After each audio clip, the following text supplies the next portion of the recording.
2004, I resigned from a previous job where I worked as a human resource consultant. I started to study business executive economic at the university. I needed to have a job, so I thought, why not try to work on a cafe? And I always liked the craftsmanship, and that was one of the reasons why for example, I wanted to do coffee, because everyone, when you make a very nice pattern in the foam, or you make the coffee, people, they look at you as a tool, and you need to be a skilled craftsman to do what you do.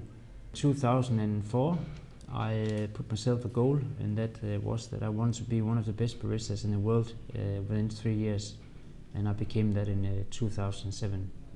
The turning point for me at that point was when I participated in that championship. There was this awareness that was about coffee. For me to work with coffee, it's a kind of a state of art.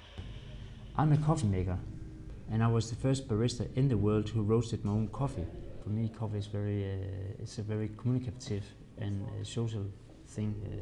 I enjoy the interaction between people. I want to show people that there is something other than what they drink normally. 79% of the Danish citizens, they drink what I will say just normal coffee. But there is something else, and for me that option, they have never had that before. So for me it's giving them that option so they can select between what they have done before and what they do now. I have a price philosophy about my coffee. It's only 25 kroner per cup, which is very, very cheap. If I want to spread the awareness, I have to make it accessible for all people.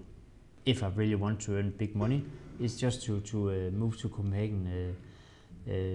But for me, it's not interesting. It's too easy. My clients here, they come here to taste coffee. They don't come here to socialize in one way. But we taste coffee, that's so we can talk together about attributes, aroma and taste. So that's how we communicate. How does it taste? Sweet.